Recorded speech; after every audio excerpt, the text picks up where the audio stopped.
everybody, welcome to the NC Real Estate YouTube channel. My name's Natasha Collins and I am the host of NC Real Estate's members clubs for landlords and property investors. It's a place for them to really make all of their personal finance through property investment. Today's subject is all about, well, should you still be investing in property in 2018? There have been so many changes recently through tax, through tighter controls around finance, so many different things going on that it's led a lot of investors to think, what is the point? I can completely get that. If your profits are being eaten away, you feel like, I have to slog through my accounts every year to really get what I want. I get it, it might be a drain. The other thing is that there is so much bad news being branded around at the moment. Different people are telling different people things like, oh wow, I got charged X amount in tax, or my capital gains is now here, or my tenants are a disaster zone here. There are so many different things that people are like, I'm not doing that anymore, I'm getting out of this, disposing of the lot and moving on out. It's a real shame because I don't actually think that that's the truth about the situation. Investing in property is hard. If it was easy, every single person would be doing it and making that financial freedom from it.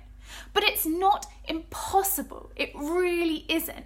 In fact, I still think that there are so many reasons why in 2018 you should still be getting into investing in property.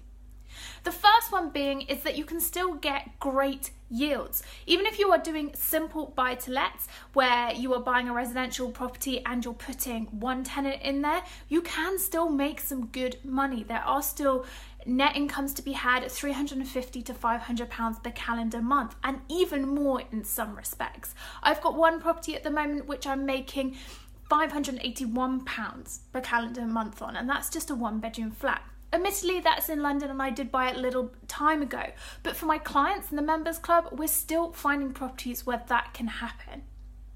Number two, there are other ways of investing in property that are going around at the moment, and one that I also do too. I lend money to other property investors if I haven't got the time to go out there and find a property myself. Then I make really good returns off the back of their deal. As long as I am so secure in the fact that they are doing something amazing and it's something that I would do myself, of course I'm going to lend the money because I'm like, yeah, I'm getting on board with that. And I can make 1% a month, 1.5% a month, and that's really simple for me. All it means is that I'm doing my due diligence as well, making sure that that investor really knows what they're doing and I am fully on board with the project. Number three, you don't just have to invest in residential. I really find it frustrating when people say to me, yeah, I'm only going to do residential buy-to-lets.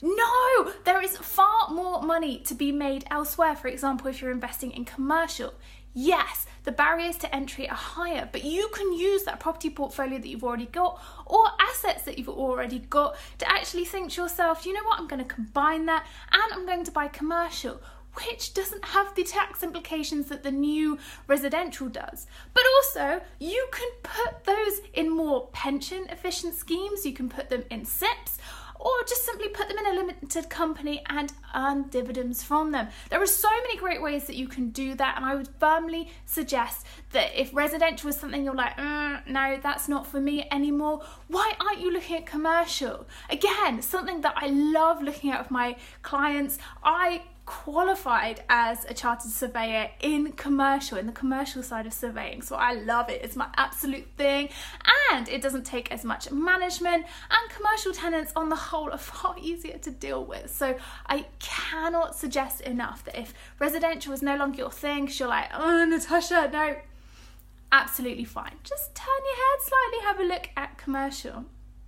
The fourth reason why I would still invest in property in 2018 is because you still have the power to adapt your property to force an increase in value if you can. So there are still ways that you can develop your property, you can add value through maybe changing the asset in some sort of way. You've got that option, and property allows you to do that. So you're never just stuck with the asset that you originally bought.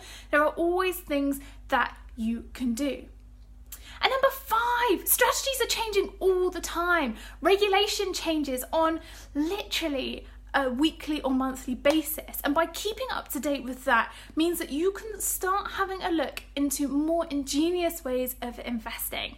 Nothing ever stays the same. It really doesn't. And that's the beauty of being in the real estate industry. It's always going to keep updating because there's new modern technologies, there's far more things around sustainability, looking after your tenants, and that's really exciting. And I think getting in at the forefront of this industry is just marvelous for your investment. You can continue making money on that.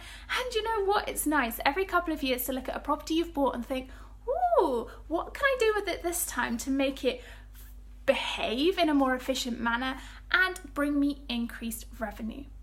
So I firmly believe that you should not be cashing everything in property at the moment. Or if you're a first time investor and you're thinking, oh, I don't know if this is for me, then seriously, you just need to get a strategy that works for you and excites you. There is still money in the property investment industry. None of the big players are pulling out. It's not as if Brexit is about to make the market really crash. Yes, there are changes coming up, but there are always opportunities in changes. You just need to be jumping on it and taking action. I love investing in property because I enjoy owning assets I can mold and shape into properties that I'm really proud to own and that I can let out to tenants who will pay me the rent that I've asked for. And if that's something that you want, come over and join me at ncrealestate.co.uk and see how you can build a profitable property portfolio that completely aligns with your goals. So, financial freedom through property sound interesting to you? Fantastic. Come and join me in the Members Club. That is the place where we work together to make sure that we build that property portfolio that does it for you. So, I hope you've enjoyed this video. Don't forget to push like and subscribe so that you get the newest NC Real Estate YouTube videos straight to you the minute they're launched every single Thursday.